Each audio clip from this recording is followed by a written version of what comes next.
Hello दोस्तों, एक बार फिर स्वागत है अपने धर्मवीर स्टडी प्रो चैनल में। आज की इस वीडियो में देखेंगे हम हिस्ट्री का क्लास 12 का चैप्टर हमारा है पहला। और इस चैप्टर का हमारा फर्स्ट पार्ट है, यानी कि पहला वीडियो। ठीक है, इस चैप्टर का पहला पार्ट है। इस वीडियो को हम देखेंगे, फिर अगले पार्ट में कवर करेंगे कुछ ऐसे ही हम पार्ट वाइज कवर करते जाएंगे। ठीक है, चलिए आगे बढ़ते हैं।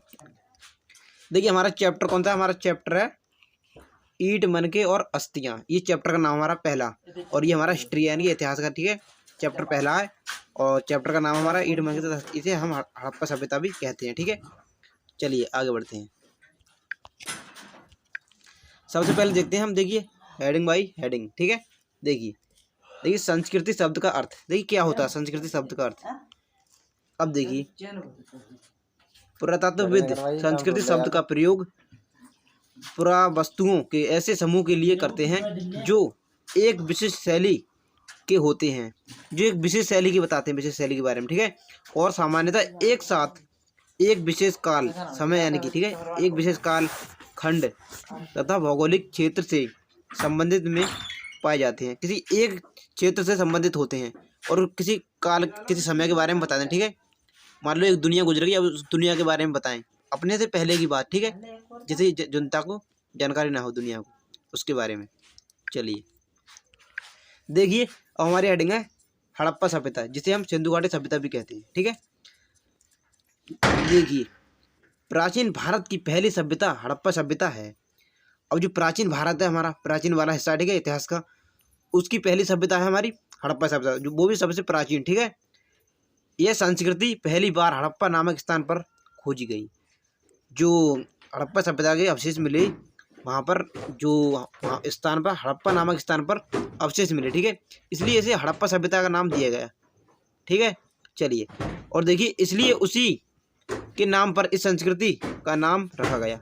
इसी हड़प्पा स्थान पर खोजा गया, इसी नाम पर इसे हड़प्पा सभ्यता नाम रखा गया। ठीक है, हड़प्पा पाकिस्तान के, देखिए हड़प्पा पाकिस्तान के प्रांत, ठीक है, प्रांत में मेटगुमरी जिले की रावी नदी के बाएं तट पर स्थित है। तो देखिए हड़प्पा कौन सी नदी पर तट स्थित है, तो रावी नदी पर। ठीक है, और देखिए इसका कालखंड क्या है, लगभग 200 यानी कि 2680 के 2600 ईसा पूर्व से 1900 ईसा पूर्व। अब देखिए ईसा पूर्व क्या होता है, जो ईसा मसीह है हमारे, ठीक है, उनके जन्म के पहले की बात हो रही है, यानी कि उनके जन्म से 2600 ईसा पूर्व। ठीक है, उनके जन्म से 2600 ईसा पूर्व और 1900 ईसा पूर्व तक वहाँ की बात हो रही है। ये दोनों ही सने ईसा के जन्म के पहले की। ठीक है, ये ईसा के जन्म के पहले की सने हैं दोनों। ठीक है, इसीलिए कहा जाता है इनकी जन्म से पहले, इसलिए हम ईसा पूर्व लगा दें। ठीक है, चलिए आगे बढ़ते हैं। इनका मतलब आपको समझ में आ गया होगा। चलिए देखिए इस सभ्यता का विस्तार प्रारंभ में 12,19,060 वर्ग किलोमीटर निर्धारित किया गया। जो प्रारंभ में इसका जो क्षेत्रफल इतना निर्धारित किया गया। ठीक है, इतिहासकारों ने बताया। और देखिए जो अब के समय में क्या है, देखिए 15 से 20 लाख वर्ग किलोमीटर से के आसपास संभावित है, माना जाता है 15 से 20 किलोमीटर है, या पूरी इसको खोज लिया गया तो। और देखिए सिंधु सभ्यता के लिए सुझाया गया नाम सिंधु वास्तविक सरस्वती संधु एवं सिंधु सभ्यता का उपयुक्त नाम हड़प्पा सभ्यता है। अब देखिए जो हड़प्पा सभ्यता है, सिंधु सरस्वती, ठीक है, सिंधु नदी के किनारे फैली हुई सभ्यता थी, इसलिए इसे सिंधु सभ्यता कहा जाता है। ठीक है, हड़प्पा सभ्यता को मेन पॉइंट है, आपको ध्यान रखने हैं। और देखिए सिंधु सभ्यता में महादेश एवं विश्वनाथ द्वारा किए गए शोध के आधार पर 2467 अभिलेख और देखिए अभिलिखित सबूत मिले हैं। यानी कि अभिलेख का मतलब होता है जो लिखे हुए सबूत मिले हैं। ठीक है, कितने हमारे 2467। ठीक है, इतने हमारे अभिलेख यानी लिखे हुए सबूत मिले हैं। और देखिए जिसकी संख्या अब 3000 के आसपास हो गई है। जैसे जैसे समय बीतता गया, इतिहासकार और खोज करते गए तो उनको 3000 हो गई। 3000 उनको लिखे हुए अवशेष मिल गए हैं अब तक। ठीक है, देखिए हड़प्पा संस्कृति काल, देखिए इसका काल क्या है, मैंने बताया था 2600 से 1900 ईसा पूर्व तक, यानी कि ईसा के, जो हमारे ईसा मसीह हैं, ठीक है, ईसा मसीह, ठीक है, इनके जन्म के पहले की सन है दोनों, इनके जन्म से पहले 2600, ठीक है, 2600 और 1900 ईसा पूर्व तक। ये हमारा पहले वाला सबसे पहले, यानी कि ये 2600 से हम पीछे को चल रहे हैं, उल्टा चलते हैं, ठीक है, ईसा के जन्म से उल्टा चल रहे हैं, ठीक है, ठीक है, यही है कहना। चलिए आगे बढ़ते हैं। देखिए हड़प्पा सभ्यता की खोज कैसे हुई, देखिए आखिर किसने दुनिया के सामने इसको लाया। देखिए हड़प्पा सभ्यता की खोज, देखिए जॉन मार्शल, ये मुख्य नेता थे, लीडर, ठीक है, और दो व्यक्तियों ने इसकी खोज की थी। देखिए दयाराम साहनी एक व्यक्ति ये थे जिन्होंने हड़प्पा नामक स्थान पर कुछ अवशेष और मिट्टी के बर्तन वगैरह खोज निकाले, ठीक है, मृत भांड यानी कि मिट्टी के बर्तन, कुछ अवशेष खोजने निकाले, और इन्होंने 1921 में इसकी खोज की थी, हड़प्पा नामक स्थान की, ठीक है। और देखिए रखाल दास बनर्जी, इन्होंने मोहनजोदड़ो नामक स्थान की, यानी कि शहर की खुदाई की, ठीक है, उत्खनन किया, और इन्होंने वहाँ पर कुछ मोहरें, लिपि, टप्पे 1922 में प्रकाशित किए, ठीक है। दोनों ही जगह से मिले मोहरें, ठप्पे, लिपि एक जैसी थी, तो यह निर्धारित हो गया कि ये दोनों ही एक ही संस्कृति के जगह हैं, ठीक है, हड़प्पा भी और मोहनजोदड़ो भी। देखिए हम थोड़ा विस्तार से जानेंगे डिटेल से अब इनके बारे में। चलिए देखिए 1856 में जब कराची और लाहौर के बीच पहली बार रेलवे लाइन का निर्माण किया गया, जो कराची से, ठीक है, कराची से लाहौर के बीच क्या हुआ, एक रेलवे लाइन, ठीक है, रेलवे लाइन बिछाई गई, तो क्या हुआ, कुछ अवशेष मिले। देखिए तो उत्खनन कार्य के दौरान अचानक हड़प्पा पुरास्थल मिला, यानी कि पुरास्थल का मतलब होता है, ठीक है, जगह, हम कह सकते हैं एक जगह मिली हड़प्पा नामक, ठीक है। वो देखिए यह स्थान आधुनिक समय में पाकिस्तान में है, ये स्थान जो हड़प्पा है ना, आज के समय में पाकिस्तान में स्थित है, ठीक है, ये जगह पाकिस्तान में है। और देखिए उन कर्मचारियों ने इसे खंडहर समझ लिया, जो कर्मचारी रेलवे लाइन को बिछा रहे थे, काम कर रहे थे वहाँ पर, उन्होंने खंडहर समझ लिया। और देखिए यहाँ की हजारों ईंट उखाड़ कर यहाँ से ले गए, और कुछ ईंटें भी निकली जब वो रेलवे लाइन बिछा रहे थे, तो कई ईंटें, बहुत सी ईंटें अपने साथ भी ले गए, और कहा जाता है वहाँ पर आसपास रहने वाले लोगों ने भी उसकी ईंटों का अपने घरों में प्रयोग कर लिया।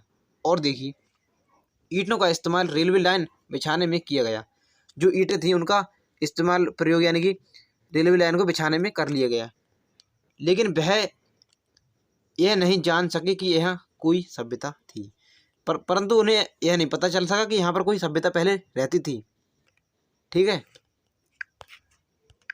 और देखिए उस समय जॉन ब्रिटन और विलियम ब्रिटन दोनों ने एक महत्वपूर्ण सभ्यता होने का संकेत दिया। इन्होंने कहा कि यहाँ पर कोई सभ्यता है, जॉन ब्रिटन और विलियम ब्रिटन, ये दो व्यक्ति थे, इन्होंने कहा कोई सभ्यता है यहाँ पर। परंतु देखिए लेकिन फिर भी कोई उत्खनन नहीं किया गया, परंतु उस समय खुदाई नहीं की गई वहाँ पर, उस समय नजरअंदाज कर दिया गया, ज़्यादा ध्यान नहीं दिया उस समय। देखिए 1920 और 1921 में, 1920 और 1921 हुआ, तो देखिए इसके दशक में, यानी कि 32 से, ठीक है, मातो स्वरूप 32 से, और वह दयाराम साहनी के द्वारा पहली बार हड़प्पा नामक उत्खनन किया गया, ठीक है, हड़प्पा नामक स्थान पर उत्खनन किया गया 1951 में। 1920 में इन्होंने मातो साहब और दयाराम, इन्होंने लगभग साथ साथ किया था, ठीक है। तो इन्होंने बताया कि यहाँ पर हड़प्पा सभ्यता है, एक सभ्यता है, और उसको हड़प्पा नामक स्थान पर खोदी गई, इसलिए हड़प्पा नामक सभ्यता कहा गया, ठीक है। देखिए 1922 में क्या हुआ, देखिए 1922 में रखाल दास बनर्जी ने मोहनजोदड़ो नामक स्थान का उत्खनन किया। अब जो 1922 से अगले ही साल, देखिए किसने, तो रखाल दास बनर्जी ने, इन्होंने अगले ही वर्ष मोहनजोदड़ो नामक स्थान पर उत्खनन प्रारंभ कर दिया, जो पाकिस्तान के सिंध क्षेत्र में लरकाना जिले में सिंध नदी के दाएं तट पर स्थित है। रखाल दास बनर्जी इस टीले के ऊपर स्थित कुषाण ठीक है, युगीन बौद्ध स्तूप का उत्खनन कर रहे हैं थे।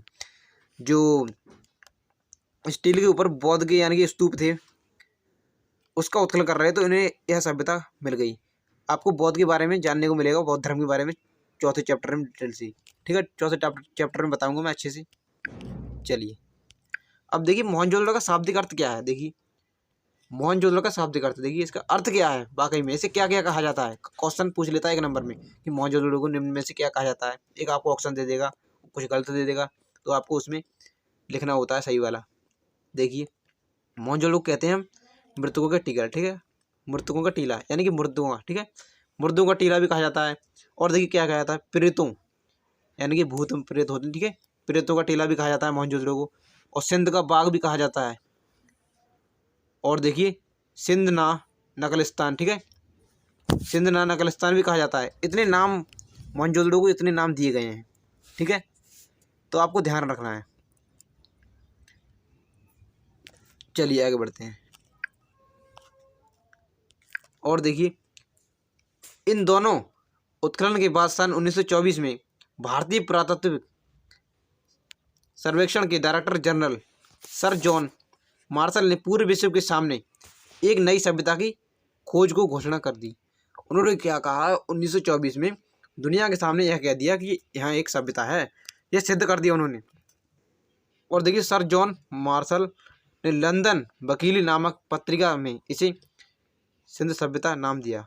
उन्होंने प्रकाशन कर दिया पत्रिका में, ठीक है, एक जो लंदन में, ठीक है, लंदन में बता दिया उन्होंने दुनिया को, यह सभ्यता है यहाँ पर एक।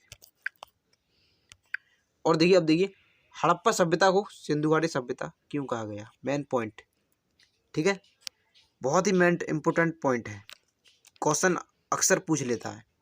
देखिए इस सभ्यता को सिंधु घाटी सभ्यता इसलिए कहा गया, क्यों कहा जाता है, देखिए क्योंकि यह सभ्यता सिंधु नदी घाटी के आसपास फैली हुई थी।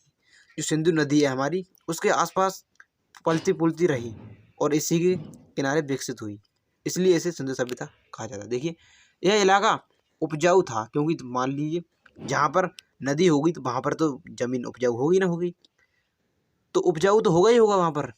जब वहाँ पर नदी है, पानी की व्यवस्था है, तो आप खुद ही समझ सकते हैं जहाँ पर पानी हो तो वहाँ पर ज़मीन कितनी उपजाऊ हो सकती है। और देखिए देखिए हड़प्पा वासी यहाँ पर खेती किया करते थे, जो नदी थी उसके माध्यम से हड़प्पा वासी खेती किया करते थे वहाँ के पानी से, इसलिए उन्होंने साइडों से रहना शुरू किया। अब देखिए जो अगला वीडियो हम लेके आएंगे दूसरा चैप्टर, यानी कि इस चैप्टर का दूसरा वीडियो, उसको जरूर देखिएगा फटाफट, ठीक है।